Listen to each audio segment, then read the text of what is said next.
to another week's edition of the Weekly Waller Review Show. We had another good week last week. Vassal taking out the Christmas Cup. Big celebrations for that. Good group of owners involved. Yeah, for sure. And a dominant win. Well-deserved win. Yeah, never far away, but yeah, now a listed winner, and yeah, it was a well-deserved race. And Seaway. Yes. On the Friday night. Very impressive horse. He's gone for a short break. Son of Ocean Park. It looks like they're starting to measure up as they get a bit more age, as you'd expect from a New Zealand horse. But gee, he won with plenty in hand, Charlie. Absolutely. So we'll kick straight into Warwick Farm on Saturday, where we've got Charge. He's also in at Wyong tomorrow. He's drawn barrier 1 at Wyong, barrier 2 at Warwick Farm. Leaning towards Warwick Farm. With the Bob's bonuses, it basically makes every Saturday race like a listed race anywhere else. So if he could win and get the Bob's bonus, it's also money that would be help qualifying for the Slipper and of course the Magic Millions. Taking nothing away from the Magic Millions race on Thursday, it's a great race and a good way to add competition to prize money because it's a $200,000 event. But just with this horse, I feel he needs just needs a bit of help. I don't think racing over the 1100 metre journey to every corner on the racetrack is what he needs. I think he just needs to jump, settle, and at Warwick Farm, as you're aware, there's just the one short bend, so he can run in a straight line basically for 700 metres, 100 metres around a bend and up the straight again. So I think that's what he wants, and for that reason I can't see us changing now. I'd say he'll be running Saturday. Okay. And a chance. I think he'll be a winning chance. Good. Race 2. Small field, we've got 2 in it. Sparky Lad, last start winner. Josh Parr resumes. Yeah, good to see him winning over the 1400 last start. Josh rode him perfectly and rides again on Saturday. Good draw, I guess, helps offset that big weight. Only a small field. I think a mile will suit him the way he's been racing and training, and yeah, he's a really promising horse. Okay, and we also have Screen Park, a very promising horse. Another Ocean Park horse. He won his maiden last start. This is a big step up from a maiden taking on Saturday grade horses. It's a different intensity. He did win his maiden at Warwick Farm, but it was on a wet track. He got out wide in the track and got a little bit lost, but I'm sure took confidence all the same from that win. So he does look a promising horse. He's down in the weights in comparison to Sparky's top weight. I guess it gives him a chance, hence some racing and handicaps. Race 3 over the mile, we have Salomon, who's racing in a rich vein of form. He sure is. If he's not winning, he's running good races. He looks to get a lovely run. His work was good yesterday. Was it? Sharp? Very. Good. Yeah, very fit horse. He's just in the zone, isn't he? Yeah, 100%. So, yeah, Denise Martin, Star Thoroughbreds are having a good run at the moment, and he'd be a good one to continue their role. Okay, into race 5, where we've got a strong hand, starting off with Cars Off. 2 kilos off, but still a big weight at 59.5 kilos. Yeah, he carried a big weight and I think ran second last start, come from a long way back on that day. This day he's actually got a good draw, so you could certainly make a case for him there. Obviously we've got a lot of horses in the race, so we do try and split them up best we can. He, for that matter, could even be a chance of not running and going to Queensland, but we'll make that decision tomorrow and obviously pull him out if he's not running. This stage he's running. Okay. And he'll be a good chance. Multiple Platoon, praying for the rain. Yeah, he's going really good. He just needs a wet track, as you say, Charlie. So soft 5 or worse, he'll run. Good 4, I doubt he'll run because you'll probably get an upgrade on the day and he'll end up being a good 3. He's just not quite letting down on those good tracks. But watch out, when he gets onto a soft track, he'll let down. Yeah, and there's some forecast rain, so we're a chance. You'll find at this time of the year, you quite often get wet tracks. Through thunderstorms, tracks are well irrigated to stop them from drying out, and you get a bit of rain on top of that and you can easily get into that soft zone. So that's what we're hoping with him, and there are a few showers forecast for the end of the hot week. And Great Glen, we have Glenn Schofield, barrier 2. Yeah, he rides this horse well. His last 2 runs have been good, running good placings. Yeah, that barrier draw should see him jump and be up on the speed. I think it'll be a truly run race, which will suit him. I think he's almost looking for 2,400 metres, so yeah, it's a nice race for him. Okay, then we have Lead Choreographer, who was very good last start. Yeah, much better with the change of gear. It gave the rider more steering and more control, so that was good to see.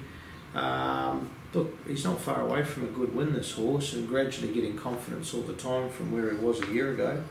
So wouldn't be surprised me if he figured in the first couple again. Okay, and then we have Mornington. Same again. Obviously got a strong hand in the race, and hence the reason why they're running $100,000 staying races. We can't just keep them at home, and these horses don't win out of turn. But a horse like Mornington is steadily progressing. Still needs to switch off that little bit better. He does, but in this race there'll be good speed. He'll settle. He'll get a true run race. He's only getting beaten 0.8 of a length, I think, last start. Good jockey aboard. He'll win a good race. Okay. And as we see with these European horses, they continue to improve. And Tumultuous, last start winner, barrier 4. Yeah, well, he needs a good track. Ty England rides, he did win on him last start. Going to get a lovely run from the gate. Gee, when he's right, he'll be hard to beat, and he's right. Absolutely. Yeah. Race 7, we have Japonisme. Glenn Schofield takes the ride, knows the horse well. He does. Galloped him on Tuesday morning, said he was cherry ripe and ready to go. He did. That he did. He's had a trial since his being scratched in the barrier last start. I think the 1400 metres is what he's now ready for. He'll settle and hopefully have a bit of a turn of foot. So a little bit frustrating running a horse like him down in this grade, but do what you can to get them competitive again. Absolutely. We also have Invincible, who's looking for 3 in a row. Sure is. Lee McGorian keeps the ride. Only claims 2 this week rather than the 3 of his last start, but still a massive chance. Yeah, gets him down nicely in the weights, drawn to get a perfect run. Hopefully settle 3rd, 4th, getting the run of the race. And gee, fights hard. He does. I thought they would have went straight past him last start. He just fought all the way and won the race.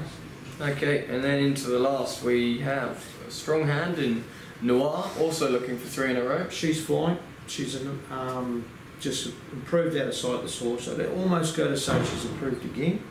It's easy to say that when they're winning. You sort of think a little bit differently about them. You're not trying to improve them, you're just trying to maintain them.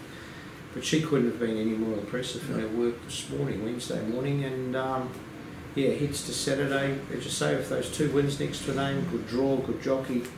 What more can you say?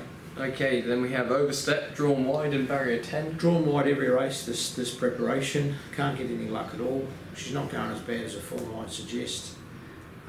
Just not getting luck. So whether we run her from that gate and find another race, I think horses get a little bit despondent after a while if you keep sending them around when they're in impossible positions, wide, back, and can't win. So we'll give serious consideration as to whether we find another suitable race for her. Okay, we also have Miss Ballantyne. Both runs first and second up have been fantastic. Very good. Seconds in Saturday races. Jay Ford retains the ride. Did run second behind the promising Noir last start.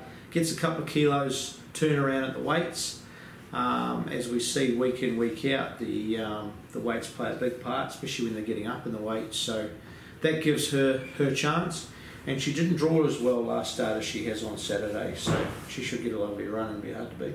Okay, and Diabsent, Brenton Abdullah. Disappointing in her first up run in Queensland. Maybe she's just a bit big. She's put on weight since last prep and looks better for it. She looked like a skeleton last prep, yet raced well. So she'll be a bit fitter. She's had a trial in between runs, and she's a good jockey. She is. She was really disappointing though first up. So hopefully we can put a line through that after Saturday's better performance. Let's hope so. Yeah, and then we'll fly up to the Gold Coast where we've got a first starter in Hadrian, 900 metres. Yeah, Denise Martin horse again, Star Thoroughbreds. He's a promising horse. He's trialled well. He had a jump out through the week and showed good speed in that. Only 900 metres. I'll go like a what? Real fast. That's it. Yeah, he'll be hard to beat. Absolutely. Then into the 2200 metre race, where we're becoming a little bit of a, stable to be feared. The stable in Queens is going good all round. They're going terrific. So the Rumophile, drawn well. Yeah, wide, big weight. and we're only just talking about weights, how that can affect a horse's performances. So that's a big negative with him. Good draw's a big help. Glenn Collis rides, he's doing a good job for the stable up there and rides well. The only difference between winning and getting beat last start was probably the draws, so he's got a good draw in his favour on Saturday. Okay, and Carini, racing very well this prep. No, she's uploaded the suitable distance. Outstanding. She did win over 2200 2 starts ago, impressively. Last start we brought her back and trip. She drew the outside, went back to near last and stormed home. Got beaten by a good horse. Yeah, good horse that led and won well. So she's got the draw in her favour on Saturday and will be very hard to beat. Okay. There's a bit of confidence if you've ever seen it. We'll fly down to Moonee Valley just for the one. Le Juge. He's a lovely horse of Mr. Henderson in the OTI camp, and he's a really nice horse. He looks like he might lack a little bit of confidence, so normally these types of horses will take a run or two. A little bit disheartened from the draw. He's drawn wide, so we'll go back, get some cover, switch him off and let him enjoy his race and then set him up for a really strong finish and see how he gets home over the concluding stages. Obviously, ridden in this manner, you need a little bit of luck at Moonee Valley, depending on pace and how the race is unfolding. But good jockey and Damien Oliver aboard, and certainly a horse to watch. Absolutely. Well, that's it. I hope everyone has a wonderful Christmas. Yes, and a great New Year. Happy New Year. Happy New Year. And a prosperous New Year. That's it. We wish you a Merry Christmas. We wish you a Merry Christmas. We wish you a Merry Christmas and a Happy New Year. Good tidings to you wherever you are. Good tidings for Christmas and a Happy New Year. So bring us some figgy pudding, oh bring us some figgy pudding, oh bring us some figgy pudding and bring it right here. Good tidings to you wherever you are. Good tidings for Christmas and a Happy New Year. We won't go until we get some. We won't go until we get some. We won't go until we get some. So bring